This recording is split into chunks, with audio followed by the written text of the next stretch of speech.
I'm Peter Suskind, director of the U.S.-Russia-China Trilogue Project at the Stimson Center.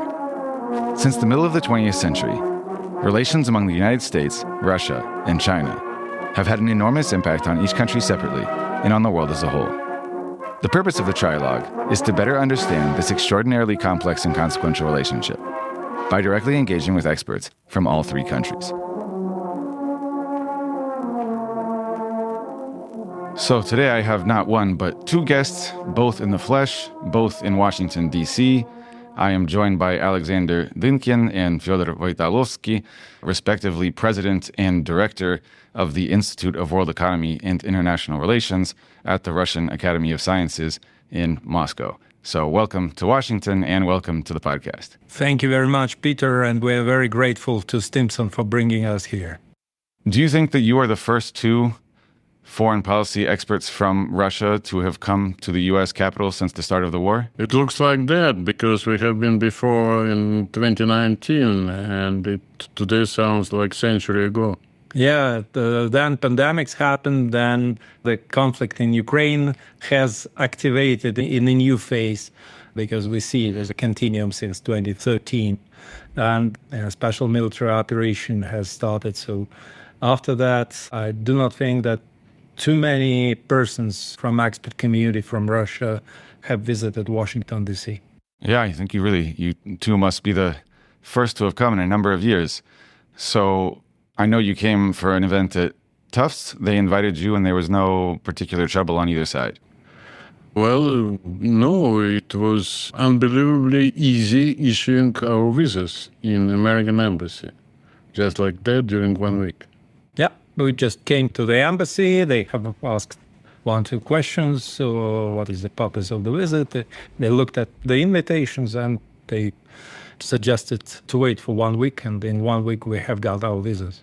Maybe it would be interesting for your audience. Last Wednesday, I met our Minister of Foreign Affairs, Sergei Lavrov, and told him that we are together going to visit the United States.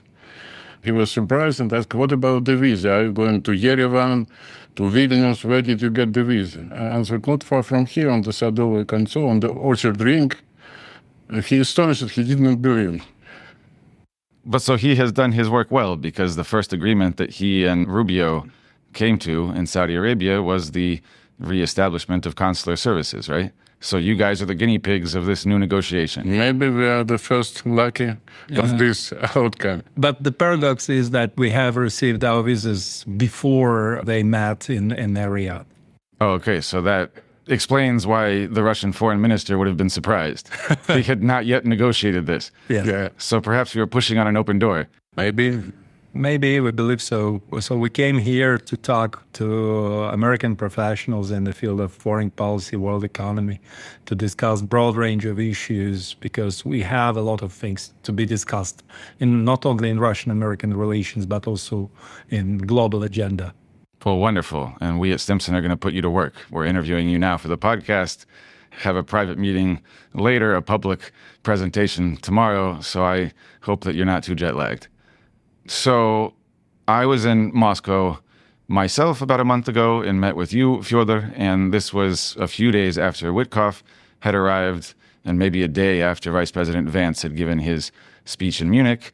And I asked you what you thought of the new Trump administration, and you seemed generally skeptical of the possibility of any great breakthrough in U.S.-Russia relations, saying that Russians had seen resets before under Obama that didn't come to much, and that the conflict in Ukraine and more broadly in Europe was complicated and would not be easily resolved.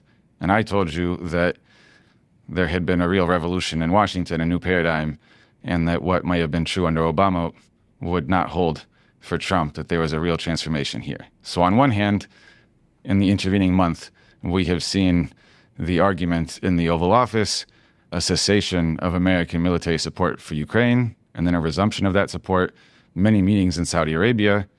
On the other hand, it seems like the pace of the negotiations may have stalled a bit. So have you changed your mind? Are you still skeptical that any U.S.-Russia normalization is in the offing? Or do you think that there is really a possibility for a sudden transformation in relations. I do not want to spoil the environment with a huge bowl of skepticism, but I believe that both sides are very cautious right now because there are too many problems in relations, not only Ukrainian conflict, but many other, including the risk of eclipse of strategic stability and the arms control regimes, because in 2026 we will have no agreement at all on these issues.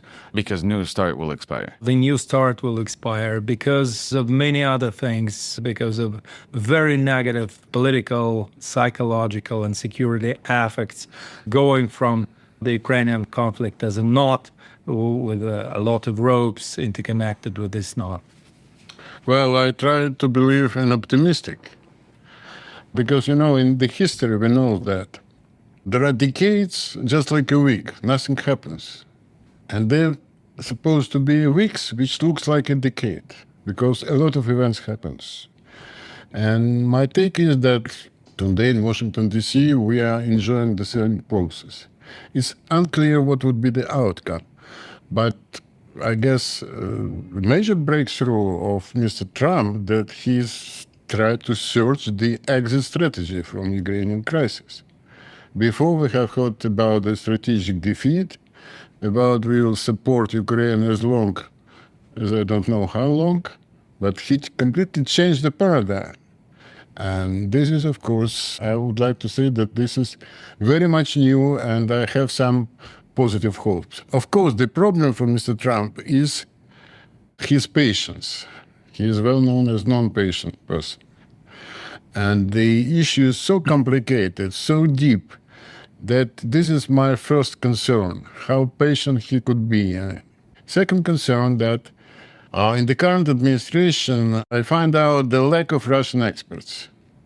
Maybe it's for good, I don't know. We know some Russian experts who did not work for good.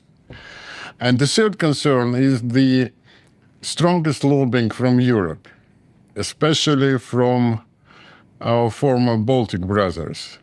In one of my articles, I used such a term that before we have heard about Finlandization of Europe. They have some positive connotation. But today, for me, it's clear that we are facing Estonization of Europe. And the old Europe, they don't know how to behave in such an environment. This is my three concerns regarding this process we are talking about. Donald Trump is trying to set a new agenda. This is for good for sure. And Russian government, our officials are so tired of Biden's agenda and the deficit of any progress in any field. What about Biden's agenda were they most tired of? Rules-based order, concepts of community of liberal democracies living under one... Against autocrats. Yes. So the democracy-autocracy divide as the central framework of foreign policy was not something that pleased the Russians for obvious reasons. Absolutely. The very ideological view of international politics. And I think, but with Biden, we had some progress in the beginning. We had two very significant steps of Biden's administration, which shouldn't be underestimated. First of all, P5 declaration on the necessity to prevent nuclear war, that it shouldn't be started and there will be no winners. It was a very significant step. When was that declaration made? It was January 22, just 1 month before special military operation, I believe. And so just a few months later, there were videos, simulated videos of bombs going off over England on Russian state TV. It depends. I remember watching it. But anyway, the United States and Russia have signed it. Second thing, which is very significant, that Biden's administration has prolonged current START treaty. Previous Trump's administration didn't want to invest any efforts. He called it a bad treaty, Obama's treaty, whatever. I believe that Trump's administration right now will find a way to have its own agenda on arms control and strategic stability, because it's necessary for both countries to have dialogue on these issues. Well, not even both. He has even floated the idea of a three-party talk about arms control with the Chinese. The extent to which the Chinese would want to engage in a trilateral negotiation is another matter. The key approach to the involving China that the United States have to suggest them something which would attract them. It's complicated and creative task, but without that, they would reject, because, as you know, they are planning up to the end of 2035 to reach the same level as we have, both countries. That the Chinese would not be interested in arms control until they've reached parity, more or less, with the two main players. If they did not find anything attractive. So Trump would have to offer them something substantial for them to stop before they reach their goal. Medium-range missiles in Asia. I don't know. Withdrawing them. Yeah, intermediate range missiles to could be the suggest. key, because China, but I do not think that China will be really interested in reducing numbers of their intermediate range missiles. But anyway, some talks on it could be very valuable. But in many publications of Chinese authors, in several publications, I can put it like this, they have mentioned the figure of 1,000 strategic warheads as a level from which they could be engaged in arms control talks. And it's scheduled for 2030. Yes, and there were several publications, they openly mentioned this figure. I have heard it from Chinese experts, and they are openly telling us that until they will not reach this level, it is not in Chinese interest to get engaged in any arms control negotiations. But of course, starting with bilateral decisions in this field between Russia and the United States, we can build background for engaging China on further steps. But I think that bilateral dialogue on this issue is critical. And you think that is possible, a resumption of strategic arms control negotiation on a bilateral basis? Or we first need to satisfactorily settle the Ukrainian conflict, I imagine. Look, yes, of course, the Ukrainian conflict is the key to many issues, but even during the Ukrainian conflict, we can start to have talks on strategic stability. For a long period of time, Russia's officials have been telling Americans that the Ukrainian conflict is the main obstacle for dialogue and further in other different fields, including strategic stability. Right now, I believe that things slightly have changed. But concerning arms control, we can not only have treaties, sometimes other instruments could work. For example, Russia has unilaterally, and it was the initiative of our president, declared that it will not deploy intermediate range ground-based missiles in European part of Russia until the United States will do the same in Europe. So if the United States will deploy intermediate range ground-based missiles in Europe, Russia will break this moratorium it has unilaterally declared. And the moratorium is still working on our side. So it's a small example of other instruments of arms control and confidence-building measures we can create for dialogue and for building trust between our nations. Of course, Trump, during his first term, that's why I'm a little bit skeptical, was not a big supporter of international treaties and any limitations for American military power. He withdrew from INF Treaty. Trump's administration left also Open Skies Treaty. But maybe he will be ready to invest his political capital into further steps and to sell it on domestic political market as a huge result. It's one thing to withdraw from your predecessor's treaties. It's another to make your own. And so I don't think that he's against these sorts of deals per se. We know he likes deals. He just likes the deals that he makes himself. Peter, look, the landscape is totally different because we are now in a polycentric nuclear world. It's 9 nuclear states already. Secondly, there is changing of technology completely. When we launching start negotiations, there were no cyber, no space, no precision-guided missiles, no supersonics. So today, to reach this comprehensive agreement, it's the task for, let's say, 1 year heavy job of, let's say, 50 to 50 from different sides. It's so complicated. But as Fyodor says, canceling something, making some parallel steps, exchanging some information, that could help. So I do not believe that Till the 2026, we would elaborate the new comprehensive treaty. But some parallel steps, I do believe it's possible. So, yeah, let's hope that we can step by step rebuild or build a new system of arms control. But now let's get back to Alexander's list of concerns regarding the current conflict in Ukraine. So the first one you mentioned was Trump's apparent impatience. And it seems like there is an asymmetry here between Washington and Moscow. Trump just the other day said that he thought Putin was dragging his feet. And there does seem to be, on Trump's end, a desire to wrap up the conflict as quickly as possible.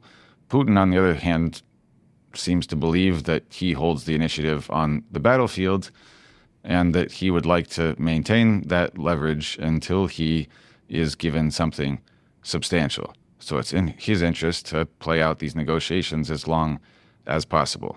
So is this a fundamental tension, or is there some sweet spot between solving this tomorrow and waiting until the Russian military has advanced however many more kilometers 6 months from now? Well, look, the biggest difference, if we compare, let's say, this Vietnam War, that this war happens near city of Smolensk. This is the biggest challenge for Putin. And we also have our deep government, as you have. And this government deeply anti-American, just like your deep government. Is anti-Russian. Yeah. So Putin is in a complicated situation. He have to calm this deep government and to make some steps toward the solution of the crisis. And I'm not quite sure that in the US administration those rather conflicting situation is very well understood. Another thing which is significant, I believe that nobody in Russian government is interested to have this conflict as a permanent factor of foreign policy and domestic political, economic life, or social life. But our government and President Putin himself gave a promise to protect Donbass. And it is critical to finish the job in Donbass, and not, it doesn't mean that Russian troops will go further. Russian troops could have an opportunity to take over Kiev and Kharkov. They didn't. They didn't because of risks of many victims on civilian side, on military side, including, of course, our troops. But when would they have taken Kiev and Kharkov? They obviously could have done that in 2014-15, but presumably not in February 2022. Absolutely. Absolutely. Both times. But you're saying 10 years ago they could have taken these two cities. In 2022, our situation was very risky. The United States has evacuated its embassy from Kiev because they understood that if Russian government would do such decision, they would take over Kiev. But they didn't. And it means that Russia is doing everything to have leverage, to rise stakes, but the principal thing is to protect Donetsk, Lugansk, Zaporozhskaya and Khersonskaya districts. Well, the last two were added almost as an improvisation at a time when the military situation wasn't looking great. Because Donbass, of course, was referenced very clearly in Putin's speeches before the launch of the special military operation, and they've been the focus of the conflict since 2014-15. Zaporozhye and Kherson were not a big focus for the last 10 years or for the first months of the war. So how important are they now relative to Donbass? They're important, and we have seen when Russian troops left Kherson that a lot of people who had pro-Russian sentiments have been punished by Ukrainian special services. And everybody are understanding that it's impossible for reputation of Russia, for these people who are living there and who have trusted Russia and who have decided to live in Russian Federation, to live there. And now these regions are included into the constitution of Russian Federation, so they are under protection of Russian Federation. And now it's not a military improvisation, it's much more. It's a domestic political issue which shouldn't be underestimated. Well, to simplify a little bit the complicated story, Let me give you such an example. Could you imagine the street or the square in city of Haifa or Tel Aviv named after Henry Himmler? You understand what I mean?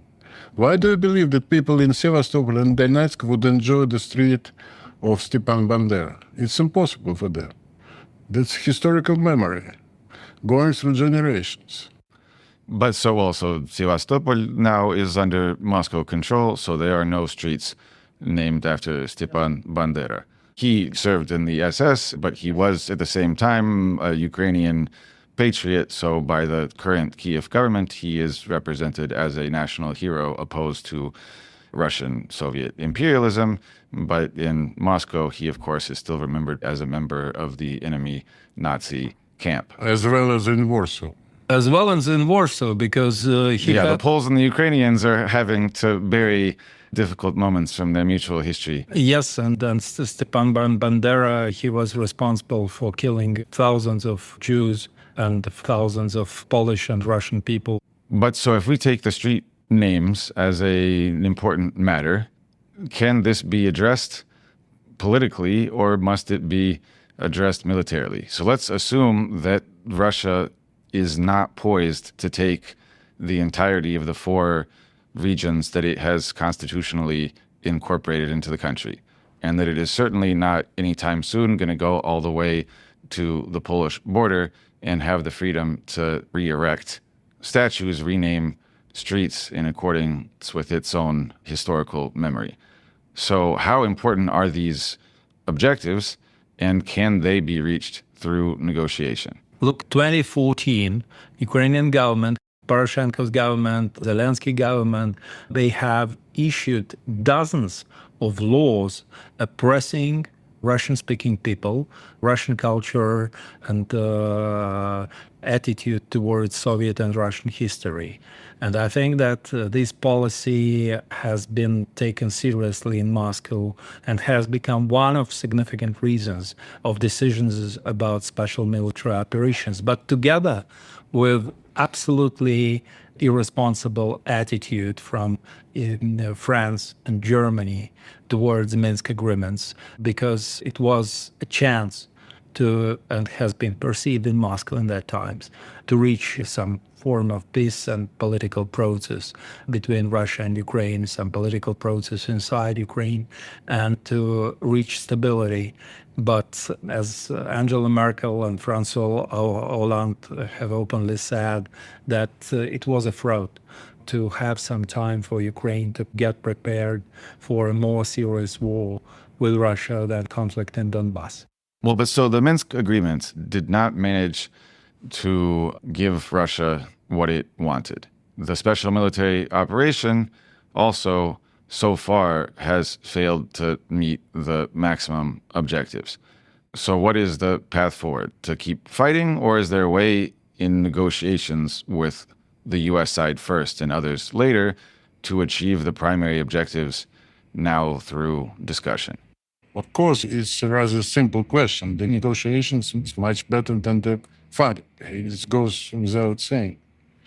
But look, if we look back, I guess that the biggest Russian mistake regarding Ukraine was that we supplied Ukraine with very cheap hydrocarbons, starting from 92 till the 24. And we supplied according to market prices to Poland. And Polish, they have no other choice than to launch the institutional and structural reforms. In Ukraine, there were no such a stimuli. For example, we have our painful land reform in 2001. They have this reform in 2021, 20 years later. And we, by our own hands, grown this oligarchic autocracy in Ukraine. Because they steal our cheap gas, sell it abroad, and have money. And we did not pay attention to the civil society, the Ukrainian civil society, to having, let's say, common meeting of students, professors, and so on and so forth. And we lost a generation of people. Absolutely. So the idea was very simple, that the Kremlin could buy Kiev's loyalty by subsidizing the country with cheap gas. But that didn't work well because it distracted Russia from dealing with the whole of society and noticing how it was changing. Yeah, and That was the biggest mistake. yes, I absolutely agree. I think that we missed a chance to engage not the group of oligarchs in Ukraine and bureaucrats around them, but to engage the whole society, grassroots private enterprise, civil society, education system, science, to engage all these parts of Ukraine who have been suffering from very obstructive economic policy of many governments, Yushchenko government, Yanukovych government, Poroshenko's government. These governments were not supporting interests of broader groups of Ukrainian population. And Russia was only working directly with government which was in power and didn't work with the society. It's a huge mistake. Russia, you say, had an opportunity to work with Ukrainian society to increase its bonds with the whole of Ukraine and not just with the oligarchs and presidents who ruled it and benefited from the cheap gas supplied from Russia. Is it possible for Russia to adopt a sort of whole of society strategy going forward, or has the war transformed the situation fundamentally? Look, never say never, but the tragedy of the current situation that this war, in a certain part, this is a civil war. And you understand between who? It's Russians against Russians, in a way. And that, of course, produced some long-lasting negative effects. But look today at Vietnam. It's concluded a strategic partnership with the United States 46 years after the tanks of the North stormed the presidential palais. So it happens in the history. And pho is one of the most fashionable foods among hipsters in cities all over the United States. Exactly. But at the same time, if we look at relations between Croatia and Serbia, they're still very suspicious and hostile, mainly from the Croatian side, not from the Serbian side. Well, in some sense, it's probably harder to reconcile when you're close together. Of course. But we have French and German example who have been fighting more than 2 wars. Centuries. And now they are very close partners, interconnected deeply economically with high level of trust on very high level. But it helps that they're both under the same American umbrella. Look, before 2014 and even before 2022, Russia, and before that Soviet Union, had relations with Federal Republic of Germany. Even after Second World War, even after tragedy of millions people of Soviet and Russian, Belarusian, Ukrainian people, and from other republics of Soviet Union who have been killed, even after that, we have restored absolutely positive relations between the Soviet Union and Russia and Germany in economic sphere, in social sphere, and cultural sphere. And I'm sure both Russians and Germans will come back to these fundamental relations after some period of time. And I'm very optimistic about restoration of normal economic ties with Ukraine, but maybe after 2-3 decades, after a generation change. And of course, now the blood chain is very significant because a lot of people on both sides, they lost their relatives, they lost their children, they lost their friends, and they feel the boiling hatred towards another side, especially in Donbass, because people in Donbass, they say, we have got our freedom with our own efforts, and only then Russia came. And Russian troops have come to protect us. But we have our own story of independence from Ukraine. It was our decision. So for them, it's the most sensitive issue. For a lot of people who have been fighting in this war, it's also a very sensitive issue, of course, on both sides. And for their relatives, friends, children, and other. But anyway, there is a logic of long-term ties among families, among groups of people. The economy will drive both countries closer to each other after decades. But before that, we need a normal diplomatic and political process with guarantees for both sides, for Ukraine, but also for Russia. And then it should include humanitarian issues to support normalization of relations. But What do you mean by humanitarian issues? a lot of access to the infrastructure and to resources. For example, Donbass and especially Donetsk is still for 10 years is suffering from the deficit of water. And the same thing was in Crimea before special military operation. A lot of people have been suffering from the deficit of water because the Ukrainian part has closed channels, Severodonetsk channel and other channels, which have been supplying city of Donetsk and Crimea with water. It's one issue. Second issue, exchange of prisoners of war, exchange of people who would like to and who would prefer to live on another side of this contact line and border. For example, there are a lot of people who may decide on Ukrainian side to live in Russia.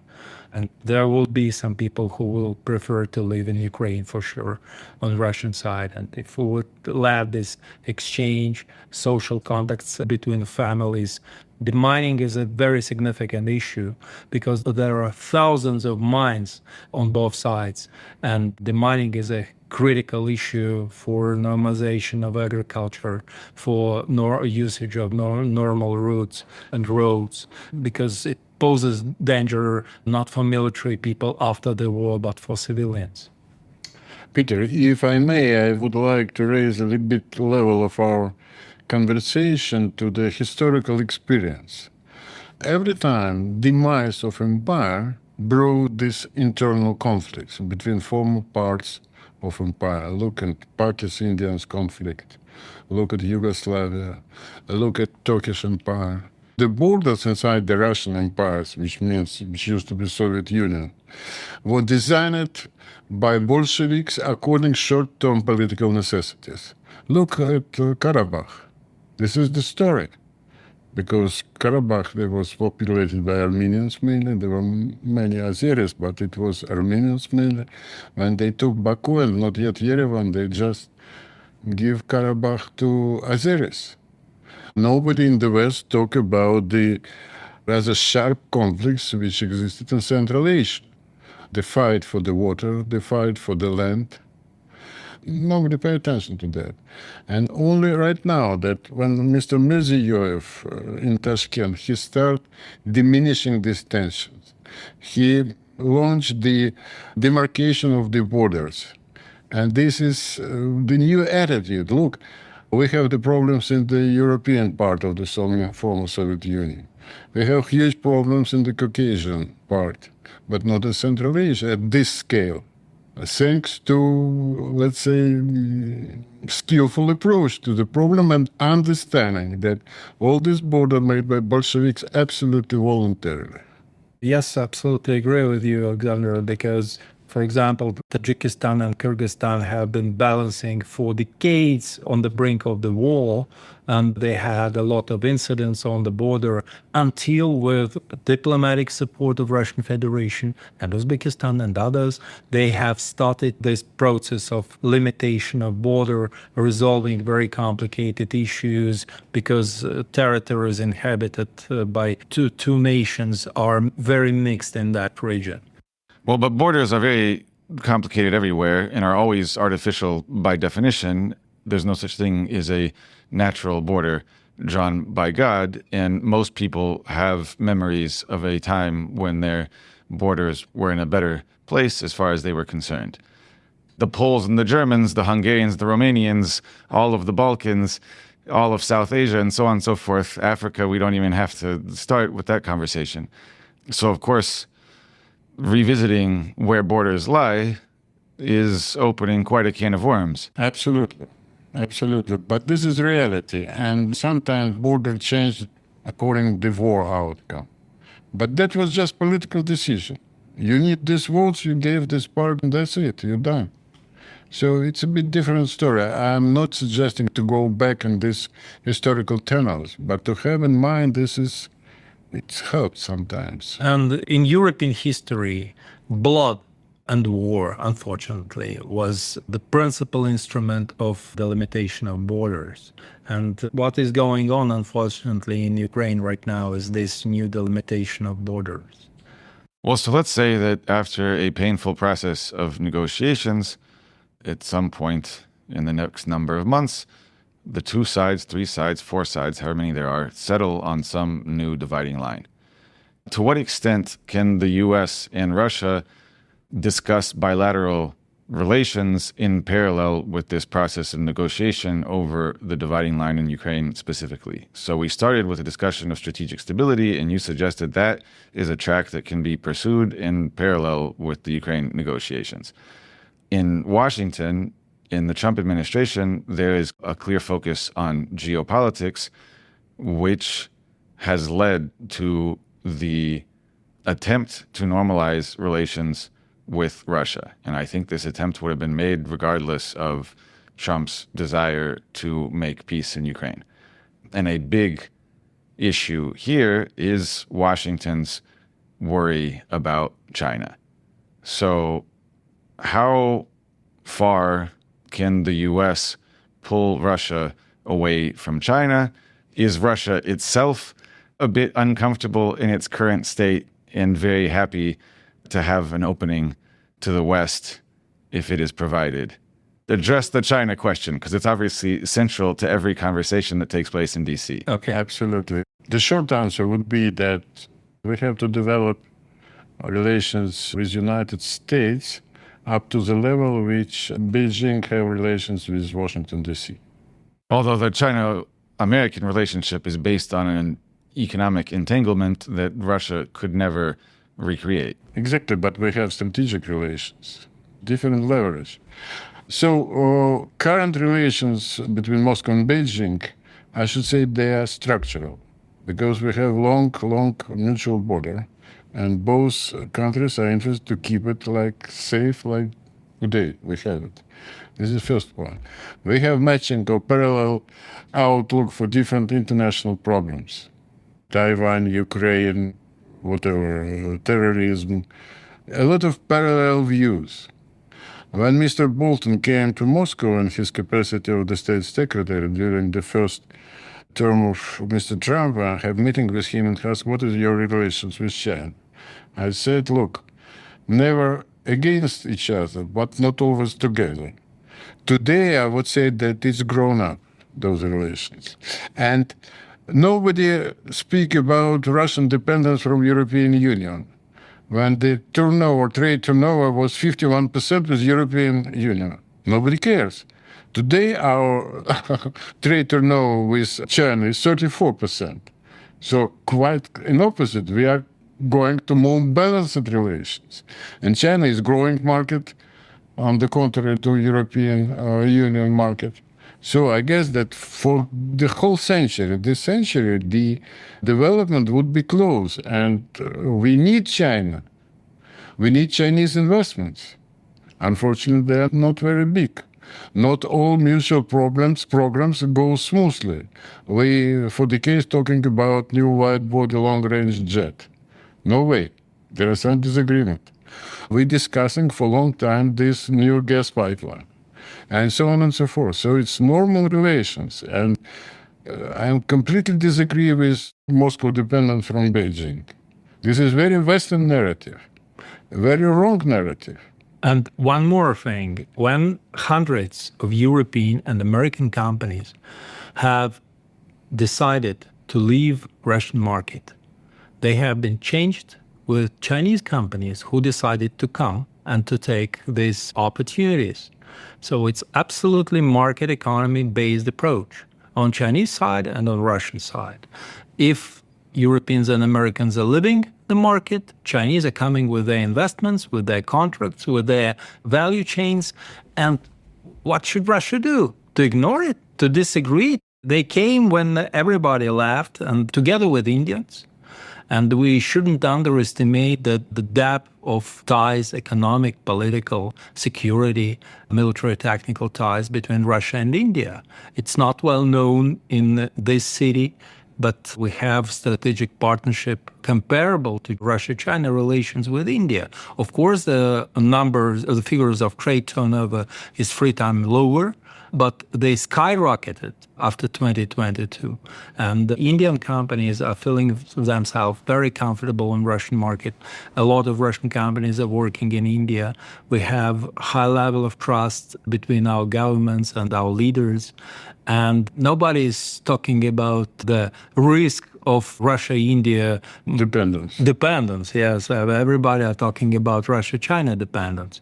And Russia is trying to diversify its foreign policy in Asia-Pacific, also working closely with Vietnam, cooperating with other countries, ASEAN countries. Before 2022, we had fantastic progress in our relations with Japan and South Korea.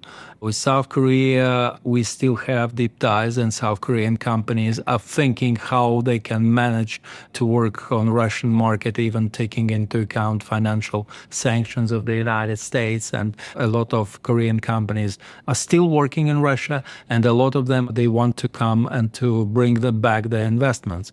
So my take is that this is completely wrong narrative, that Moscow became over-dependent from China. So you both argued against the narrative that Russia is or has become a vassal of China. But ironically, that argument probably hurts your position in negotiations with the Trump administration. Because if the Trump administration feared that you were in fact becoming inextricably linked to China, then they would have great motivation to seek to improve relations with Russia in order to change that situation, because there is nothing they fear more than a consolidated and adversarial Eurasia. But if Russia is already no more reliant on China now than it was on Europe previously, if its economic relations are balanced between China and India and other parts of the world, Korea and perhaps Japan, then maybe the US doesn't need to do anything. Look, it shouldn't be so primitive, because I believe... Politics are primitive, I'm afraid. I do not think so, because I believe that Trump's administration and officials, especially in the security bloc, Trump's administration, they are understanding that Russia and China can do a lot of things together in the military sphere. And they understand that pushing Russia towards China with Ukrainian conflict, with this policy of humiliation and expelling Russia from relations with the West, if they would continue such policy provided by Biden's administration, before that by Obama's administration, it will bring Russia and China so closely to each other that they could build a military bloc, that they could cooperate in the military technological sphere. And I think that approach would be very rational if both Russia and China would be under pressure of the West. But you're saying that this Russo-Chinese military and strategic cooperation, which has been gaining strength over recent years, could be put on pause or at least slowed if Russia-American relations improved. A bit different, my take is that the Kurt Campbell, he's one of the greatest Asian experts in the United States. And something like 12 years ago, he stated that double containment would be a nightmare for U.S. security. Today, you enjoy this double containment. If you diminish the tensions with Russia, it would be a little bit easy, but it does not mean that Russia could be against China. It never would happen during this century. So you're saying that Russia doesn't have to do anything, that the onus is on the United States, that if the U.S. improves its relations with Russia, then it necessarily improves its global security position because it has one fewer adversary to worry about. Right, this is correct interpretation, but at the same time, the current relation between Beijing and Washington is much better than between Moscow and Washington. That seems true on the face of it, given that the United States and Russia are fighting directly in Ukraine, as we found out in print in a New York Times article yesterday, where it was clear that American generals are providing targets for Ukrainians to strike. So in that sense, the US and Russia have been engaged in a pretty much direct war for a number of years. On the other hand, if you ask anybody in Washington, D.C. or in the Pentagon who they are focused on, who they are drawing up their military plans for, they will spend an hour telling you about China before they remember that there's an ongoing conflict in Ukraine. This article uses cynic definition, and the language is different. It's not the target, it's points of interest. Well, euphemisms are the natural language of international politics, I'm afraid. Maybe, but this article, it's glorified the brotherhood in arms between Ukrainians and Americans.